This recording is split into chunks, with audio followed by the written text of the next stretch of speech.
오늘 은혜 받으실 하나님의 말씀은 디도서 3장 5절에서 7절 말씀입니다. 신약성경 349페이지입니다. 다 같이 합독하시겠습니다. 우리를 구원하시되 우리가 행한 바 의로운 행위로 말미암지 아니하고 오직 그의 긍휼하심을 따라 중생의 씻음과 성령의 새롭게 하심으로 하셨나니 우리 구주 예수 그리스도로 말미암아 우리에게 그 성령을 풍성히 부어주사 우리로 그의 은혜를 힘입어 의롭다 하심을 얻어 영생의 소망을 따라 상속자가 되게 하려 하심이라. 아멘. 저는 오늘 디도서 3장 5절로 7절 말씀을 가지고 영생의 소망을 따라 상속자가 되는 길이란 제목으로 말씀을 나누겠습니다. 하나님께서 사람을 창조할 때 하나님의 사람을 창조한 목적은 바로 하나님의 상속자로 만드셨습니다. 상속자라는 것은 놀라운 뜻을 가지고 있죠. 그런데 사람은 그 마귀의 미혹을 받고 죄를 짓고 하나님을 잃어버리고 죄로 말미암아 영원한 멸망 가운데 있게 되므로 하나님의 축복을 상실했습니다. 그러나 우리 하나님에게는 끊임없는 하나님의 몇 가지 속성이 있습니다. 하나님의 속성 중에 하나는 사랑입니다. 하나님의 사랑은 끝이 없습니다. 또 그분은 그분의 사랑을 우리한테 표현할 때 항상 인자하심, 즉 자비하심이 있습니다. 그래서 항상 하나님의 사랑 안에 우리에게 자비하심이 나타나고 또 하나님의 그 긍휼하심이 무한하게 흘러나옵니다. 그 결과 우리를 다시 한번 회복하길 시작하셨습니다. 바로 우리가 하나님의 사랑과 인자와 긍휼을 깨달을 때 우리는 은혜를 알게 되고 바로 주 예수의 은혜가 우리를 구원하는 놀라운 축복을 받게 될 줄 믿습니다. 하나님이 왜 우리를 다시 회복하고 구원하시는가? 그 회복과 구원의 목적은 무엇인가? 바로 하나님의 상속자로 회복시키는 것이다. 오늘 디도서 3장 7절에 말씀합니다. 우리로 그 은혜를 힘입어 의롭다 하심을 얻어 영생의 소망을 따라 상속자가 되게 하려 하심이라. 그래서 신약 성경에 보면요, 하나님의 이 상속자란 단어가 많이 기록되어 있습니다. 우리가 하나님의 상속자, 이 세상을 상속받고 이 우주를 상속받고 하나님의 권세와 능력을 상속받는, 하나님의 생명을 상속받는 최고의 축복된 자, 하나님의 형상을 가진 우리 모두인 줄 믿습니다. 그래서 상속자라는 단어를 찾아보면 로마서 4장 13절 보니까 아브라함이나 그 후손에게 세상의 상속자가 되라 하신 언약은 율법으로 말미암은 것이 아니요 오직 믿음의 의로 말미암은 것이라. 우리가 믿음을 통하여 의롭다함을 받음으로 바로 하나님의 이 세상의 상속자가 됐다고 말씀하는 줄 믿습니다. 또 로마서 8장 17절에 또 말씀합니다. 자녀이면 또한 상속자 곧 하나님의 상속자여 그리스도와 함께한 상속자니 우리가 그와 함께 영광을 받기 위하여 고난도 함께 받아야 할 것이니라. 바로 우리는 하나님의 영광을 상속받기로 예정한 자고 이 땅에서 그러한 가정 가운데 있기 때문에 우리 가운데 어떠한 고난과 어려움도 온다는 것입니다. 이 땅에서 우리에게 고난과 어려움이 다가올지라도 그것은 다 하나님의 영광을 상속받기 위함인 것이고 훈련인 줄 믿습니다. 그래서 우리는 하나님의 상속자로 우리가 창조됐고 회복되었구나. 그 하나님의 상속과 회복이 바로 하나님의 사랑으로 말미암아 주어지고 하나님의 자비와 긍휼로 말미암아 주어지는 축복이구나. 그런데 하나님은 이제 우리를 구원하신 후에 하나님의 상속자로 변화시키는데 그러한 하나님의 변화시키는 과정을 성경은 중생의 씻음과 성령의 새롭게 하심이다 이렇게 말씀합니다. 오늘 디도서 3장 5절에 그런 말씀이 기록되어 있죠. 우리를 구원하시되 우리가 행한 바 의로운 행위로 말미암지 아니하고 오직 그의 긍휼하심을 따라 중생의 씻음과 성령의 새롭게 하심으로 하셨나니. 한번 따라할까요? 중생의 씻음과 성령의 새롭게 하심.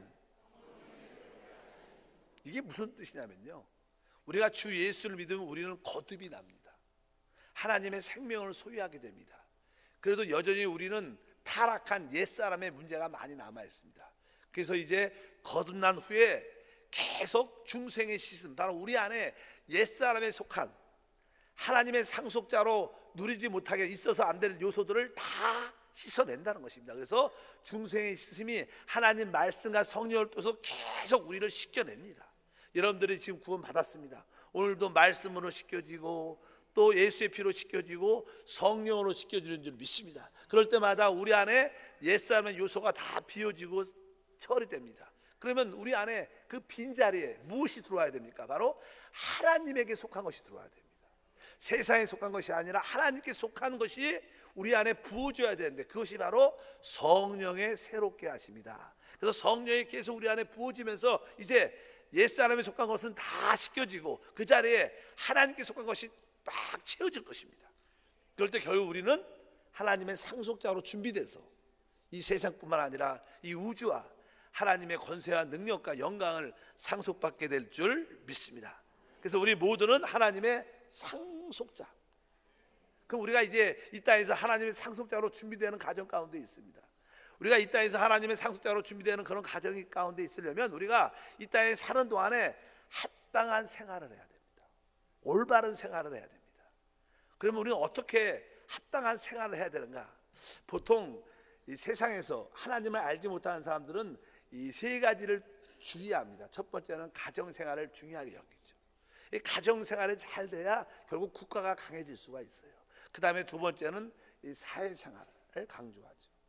그리고 정부와의 관계를 중요하게 생각합니다. 이 모든 국가들은 그렇습니다. 가정을 관리하고 사회를 관리하고 정부와 이 모든 관계를 합력하게 성의될 수 있도록 만들어냅니다. 그러나 구원받은 사람들은 세상 사람과 다르죠. 우리 구원받은 사람들은 거듭났기 때문에, 하나님 백성이기 때문에 우리에게는 첫 번째가 교회입니다. 왜냐하면 교회는 하나님의 집이고 하나님의 거처고 하나님의 가정이고 하나님의 권속이기 때문에 우리에는 한 가지가 더 추가되어야 됩니다. 우리에게는 합당한 교회 생활이 있어야 되고 합당한 가정 생활이 있어야 되고 합당한 사회 생활을 가져야 되고 또 정부와 올바른 관계를 맺어야 이 땅에서 상속자로 준비되는 줄 믿습니다. 그러면 이제 우리가 합당한 상속자로 준비되기 위해서 첫 번째로 합당한 교회 생활은 어떤 게 교회 생활인가? 여러분들은 이게 교회 생활을 하고 있는데, 교회 생활을 하려면 여러분들이 기본적으로 확실히 알아야 될 것이 있습니다.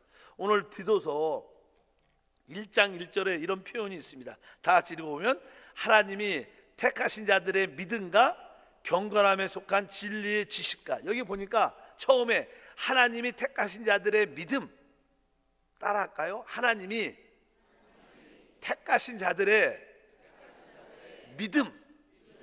우리가 교회 생활을 하려면 첫 번째 이 택하신 자들의 믿음이 있어야 된다.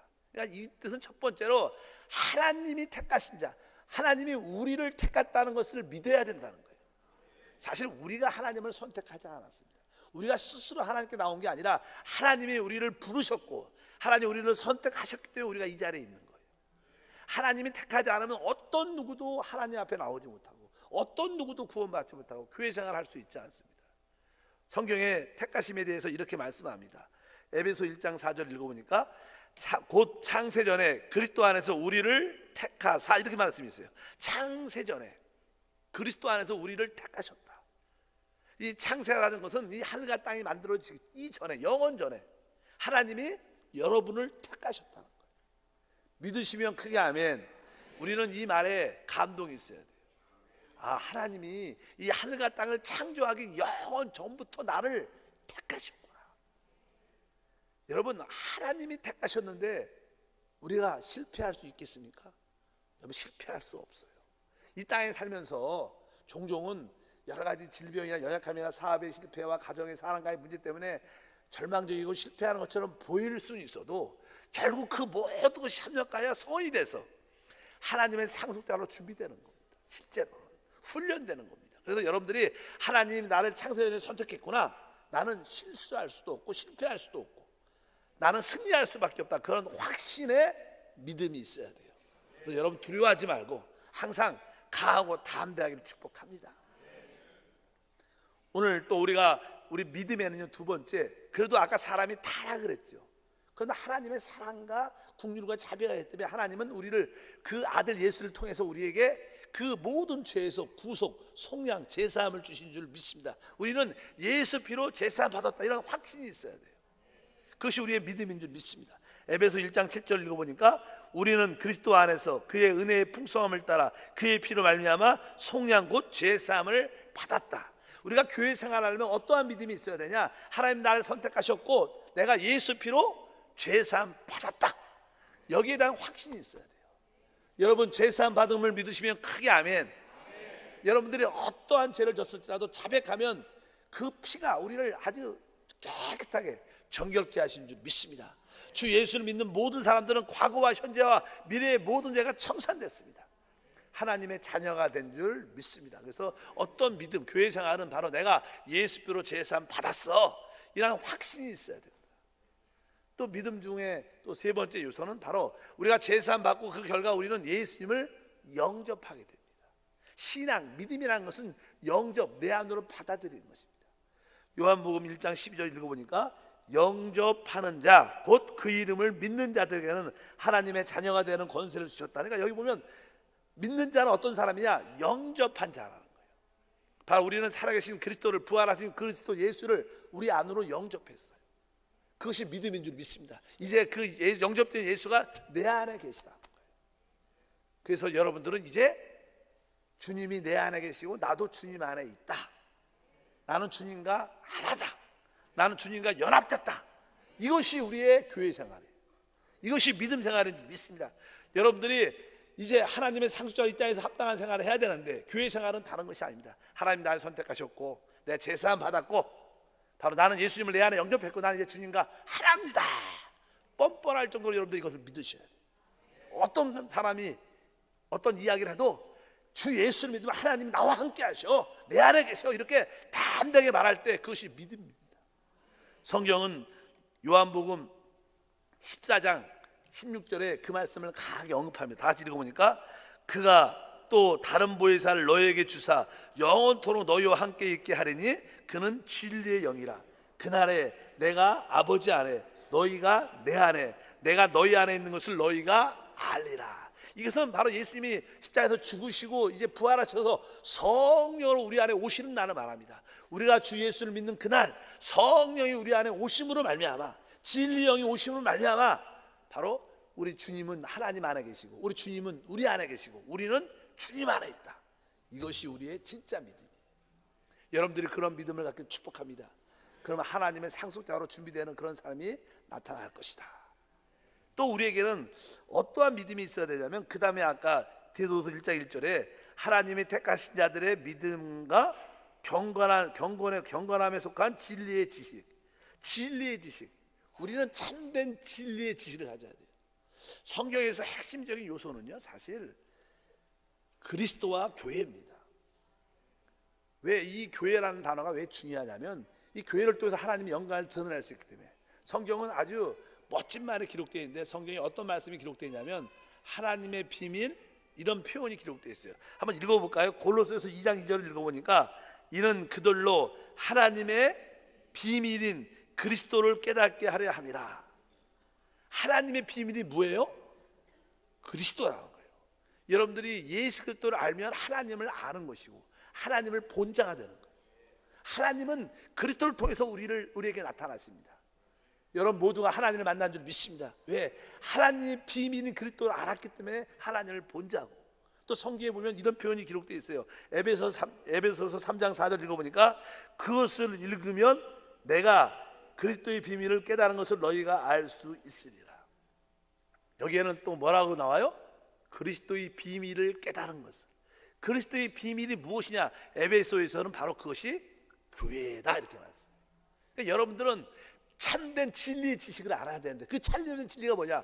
바로 하나님의 비밀이 그리스도고 바로 그리스도의 비밀이 교회인데 우리가 이렇게 올바른 교회 생활이 최고의 축복이라는 거예요.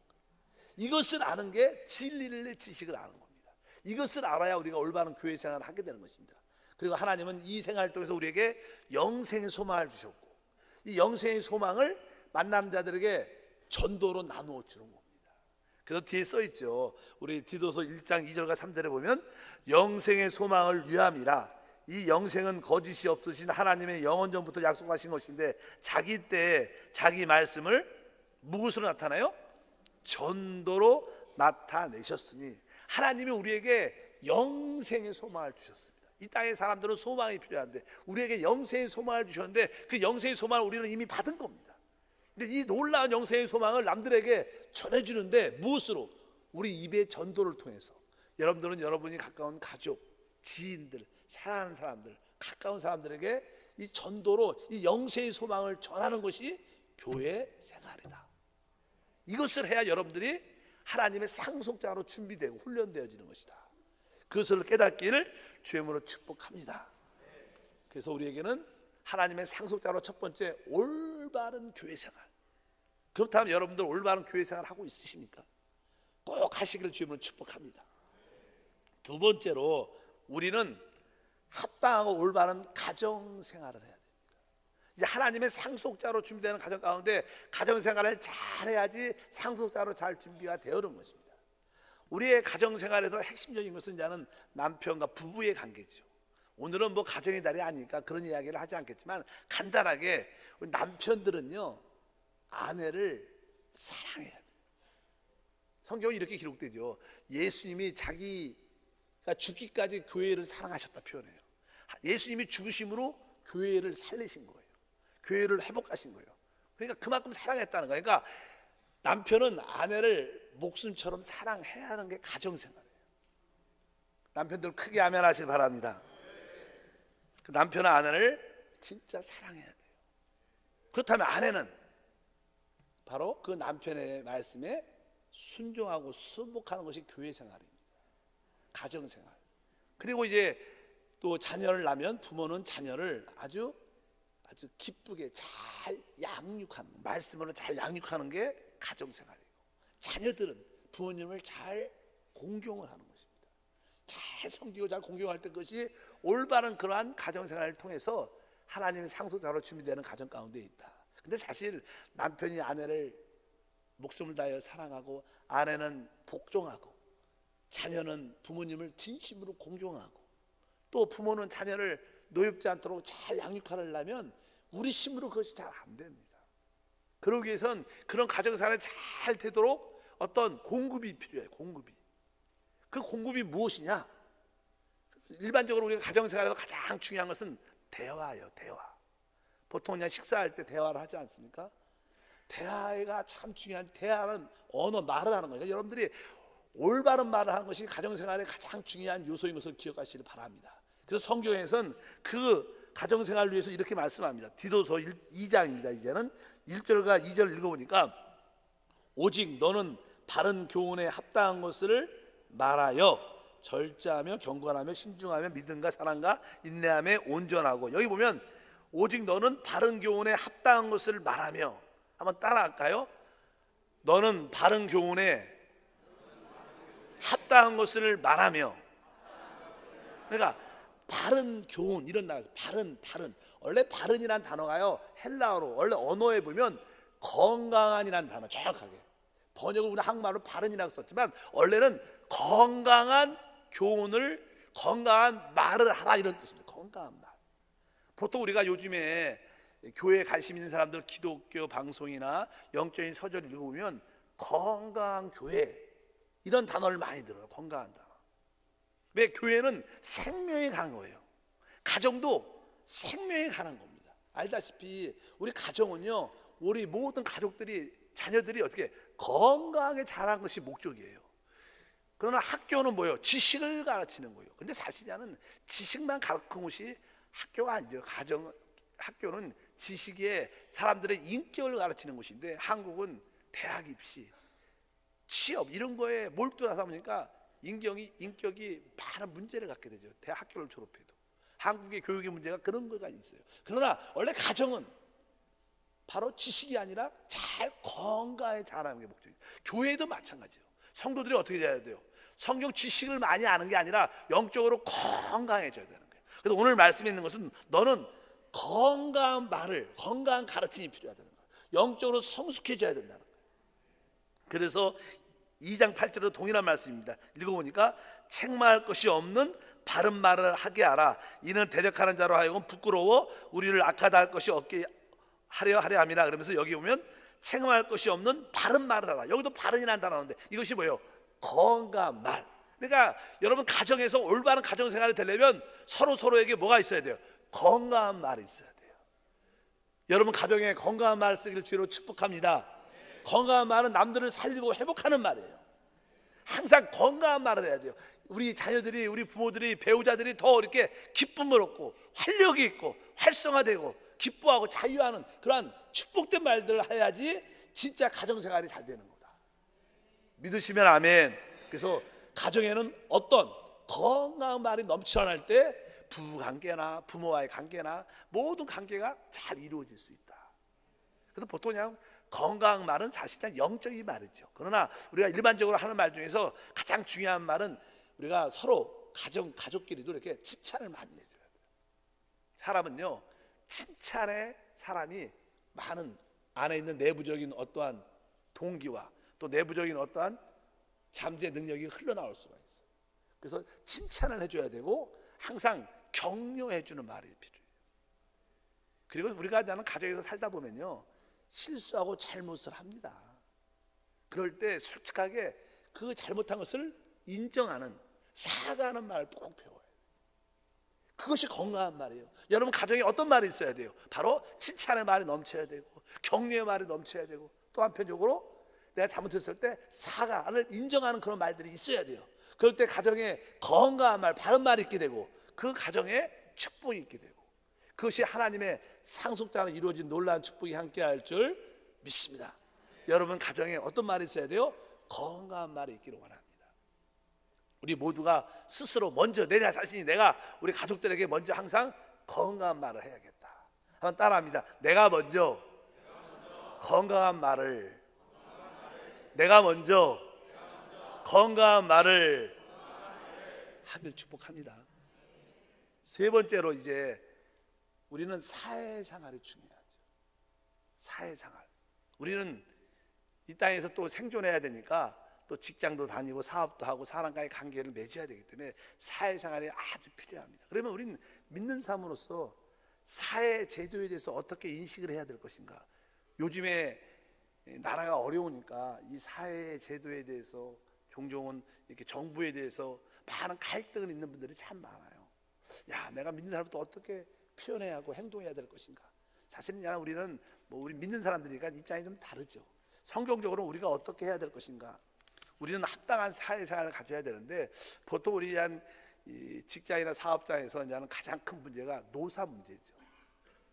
경영주와 또 노동자들의 그런 관계 때문에 많은 문제가 생기게 되고 또 이익의 분배의 문제 때문에 어렵게 되고 그래서 거기 갈등이 와서 이제 강성 노조들이 생기면서 많은 대치와 또 악독 경영주가 생기면서 나쁜 일들, 이득을 일방적으로 갖으면서 많은 그런 문제들이 사회에 풍성하게 있습니다. 이런 것을 어떻게 봐야 될 것인가, 이럴 때 어떻게 대처해야 될 것인가, 그게 쉽지 않은 이야기예요.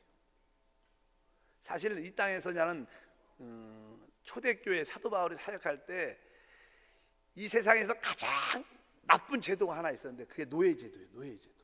오늘 우리 디도서 2장 9절과 10절에 보면 이런 말씀이 기록됐습니다. 종들은 자기 상전애들에게 범사에 순종하여 기쁘게 하고 거슬려 말하지 말며 훔치지 말고 오히려 모든 참된 신실성을 나타나게 하라. 이는 범사에 우리 구주 하나님의 교훈을 빛나게 하려 함이라. 여기서 종들이란 단어가요, 노예라는 원어입니다. 우리 그 당시만 해도 노예 제도가 있었어요. 노예 제도는 하나님도 기뻐하지 않아요. 왜?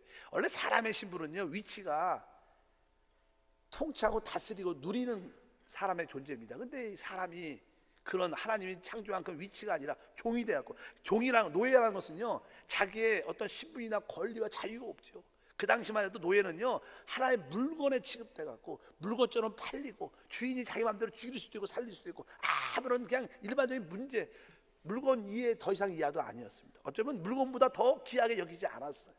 그래서 이 땅에서 최고의 악한 제도가 있었던 노예 제도였는데, 우리 조선이나 고려 시대에도 노예 제도가 있고 종도 있고 또 미국도 그런 흑인 그런 노예제도가 많이 있었지 않지 않습니까? 그러니까 어쩐지 사회제도가 가장 나쁜 게 악덕이 노예제도인데 노예제도가 있었어요. 그럴 때 그래도 그 당시 사도 바울의 복음을 통해서 노예들이 많이 구원을 받았어요. 구원 받았는데 이제 구원받은 사람들이 자기 상전이 있을까요? 주인이 있을까요? 어떻게 행동해야 됩니까? 많은 질문들이 있었겠죠. 그럴 때 오늘 대답을 이렇게 하는 거예요. 종들은 자기 상전들에게 범사에 순종하여 기쁘게 하고, 우리는 이 땅에서 사는 목적이 하나님의 상속자로 부름받았습니다. 이 세상에는요 어차피 세상 악한 마귀의 역사가 있기 때문에 나쁜 사회 제도가 많습니다. 그러면 우리는 입장에서 저 나쁜 제도를 우리가 개혁해야 된다, 뒤집어야 된다, 이런 것이 우리 믿는 입장에서는 합당치 않은 거라는 거예요. 우리는 그런 상황에 대해서 막 억지로 복종하는 그런 뜻은 아니지만 그것이 주도적으로 내가 이걸 변혁시켜야겠다, 바꿔야겠다. 만약에 사도 바울이 복음을 증거하다가 이런 종들의 노예제도를 보고 나서 이것은 세상에서 없어져야 할 제도다, 이것은 합당치 않다, 하나님 기뻐하지 않는다, 그러면서 종들을 다시 한번 구출해내기 위해서 이 노예제도를 파괴하려고 막 개혁하고 막 그렇게 대항을 했다면 사도 바울은 전도자로 남지 않고 그냥 개혁자로 남았을 겁니다. 그러나 우리는 복음을 전하는 자죠. 우리는 그런 제도를 인정을 하지만 그 제도를 뒤집고 개혁하는, 그런데 앞장서서는 안 된다는 거예요. 우리는 그런 상황 가운데 있어도 하나님은 우리 안에 계시니까, 우리 안에 계신 하나님을 통해서 내가 좀 변화되고 그 악덕 교영주나 다른 사람들이 회복되고 돌아올 수 있도록 기도하는 그런 위치에 있어야지, 막 대적하고 개혁하는 입장인 것이 성경적으로 합당치 않다는 뜻을 말씀해요. 우리는 이러한 과정을 통해서 훈련되는 것이고, 믿으시면 아멘, 하나님의 상속자로 준비되는 거예요. 믿으시면 아멘, 우리의 목적은 이 땅에 온전하지 않습니다. 우리는 다음 시대 주님이 오실 때 하나님의 상속자로 준비되는 가정 가운데 있는 것이지, 그렇기 때문에 우리는 그런 마음의 자세를 가져서 혹시 불합리한 그런 모습이 있을지라도 더 기도하고, 또 그런 가정을 통해서 내가 좀 더 변화되고 달라지고, 남들은 인정 못해도 나는 그런 상황도 믿음으로 기쁘게 이길 수 있는, 그럴 때 빛이 나타나는 그런 축복과 은혜가 함께 할 줄 믿습니다. 그래서 10절에 그런 말씀이 있죠. 다시 한번 9절과 10절 읽어보니까, 훔치지 말고 오히려 모든 참된 신성을 나타내게 하라. 이는 범사에 우리 구주 하나님의 교훈을 빛나게 하려 함이라. 우리가 특별히 사회 제도에 대해서, 사회생활에 대해서 공정치 못한 일을 볼 때 우리가 그것을 절대로 개인적으로는 그런 입장이 돼서 안 되겠지만, 막 그것을 너무 대항해서 믿음도 버리고 그런 거에 앞장서는 것은 그렇게 썩 합당치 않다, 이런 표현을 말씀합니다. 다만 우리는 그러한 것을 통해서 좀 더 세상 사람과 다르게 생활할 필요가 있다고 말씀을 드립니다. 성경은 뒤에 이런 표현을 합니다. 한번 다 같이 한번 읽어보면 2장 12절이죠. 우리를 양육하시되 경건하지 않은 것과 이 세상의 정욕을 다 버리고, 이런 표현이 있어요. 그러니까 우리는 사회생활을 하면서 세상 사람들은 뭐 경건하지 않지요. 하나님을 표현하지 않죠. 자기 마음대로 살죠. 자기를 표현하죠. 그리고 세상의 정욕을 따라 살죠. 그러나 우리는 하나님을 표현하는 삶을 살고, 어찌하든지 우리는 세상의 정욕을 쫓아 살지 않는 그런 믿음의 모습을 보일 필요가 있다. 세상 사람과 똑같이 같이 흘러가서는 안 될 것이다. 그러면서 뒤에 보니까 신중함과 의로움과 경건함으로 이 세상을 살아라. 뭐 신중한 건 아주 진지하게, 우리는 내 자신에 대해서 모든 일에 좀 진지할 필요가 있고, 또 다른 사람에 대해서는 좀 의롭게 대해줘야 되고, 그뿐만 아니라 하나님에 대해서는 경건함을 표현하는 그런 생활을 사는 마음의 자세가 있고 사회생활에 적응을 해야 될 것이다. 믿으시면 아멘. 뭐 이해가 안 갈지라도 여러분들이 좀 더 그런 마음의 자세 가운데 그러한 좀 불합리한 요소가 있을지라도 그 가운데 기도해서 내 안에 예수의 생명이 믿지 않는 자에게 드러날 수 있는 그런 계기를 삼으라고 말씀하는 줄 믿습니다. 이것이 하나님의 뜻이다. 세 번째로, 이제 네 번째죠. 네 번째로 이제는 우리 마지막으로 우리 정부하고 나라와 관계 어떻게 해야 될 것인가. 뭐 나라, 우리 대한민국 국민은 우리는 항상 이 나라에 대해서 늘 긍정적으로 생각을 해야 될 줄 믿습니다. 나라가 주 예수를 믿지 못하도록, 신앙을 갖지 못하도록 반대하면 우리는 거기에 대해서는 대항할 필요가 있어.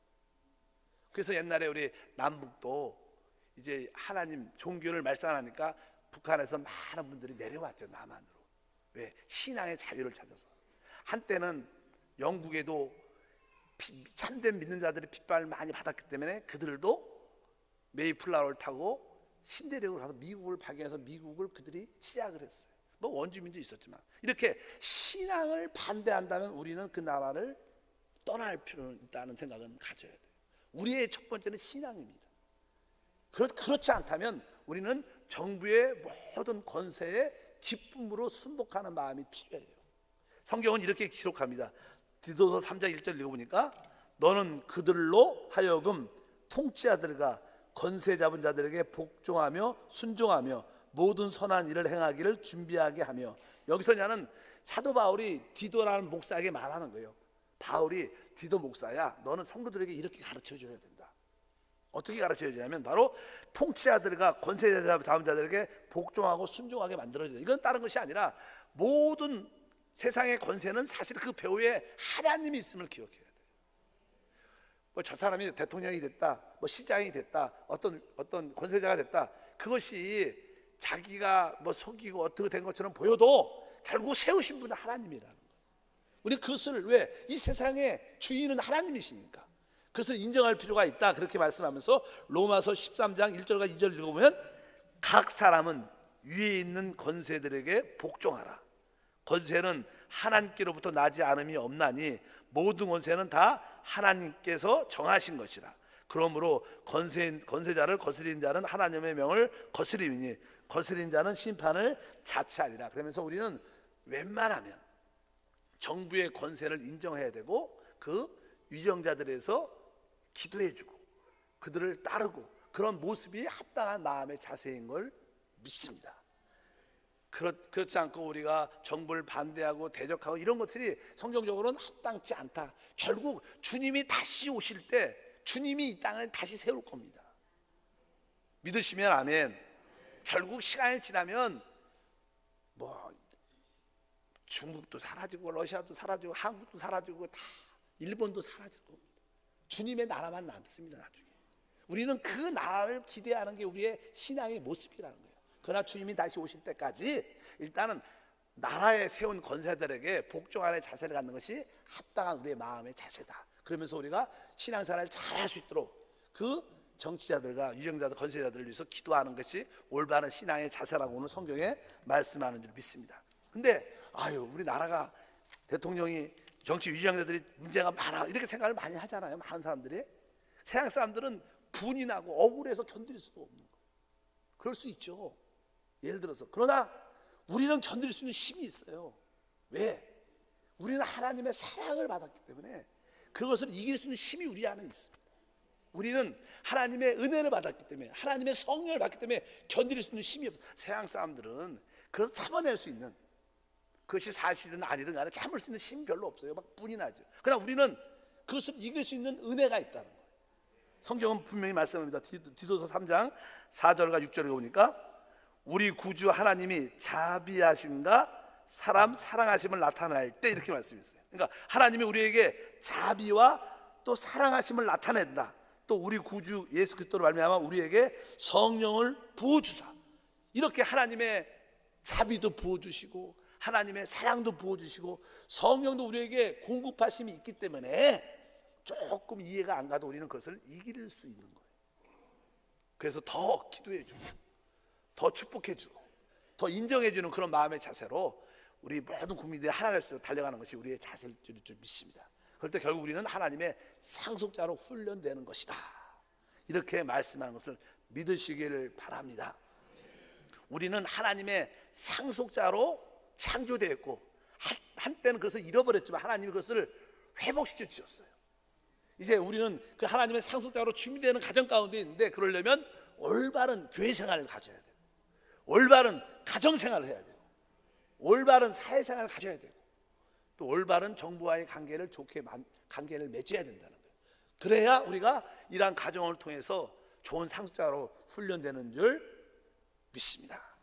그래서 어쩌든지 어떤 분이 대통령이 돼도 우리는 대통령을 사랑해야 되고 대통령을 위해서 기도하는 게 우리의 기본적인 자세고, 특별히 사회제도에서 불합리한 제도가 있을지라도 우리가 막 그것을 개혁하는 앞장에 서는 것이 아니라 좀 더 기도해주고 좀 더 하나님 그런 과정을 통해서 하나님의 그 사랑을 체험하고 남들에게 그리스도의 사랑을 베풀 수 있는 그런 은혜가 있어야 되고, 가정에서는 서로에게 건강한 말, 살리는 말을 풍성하게 하시기를 축복합니다.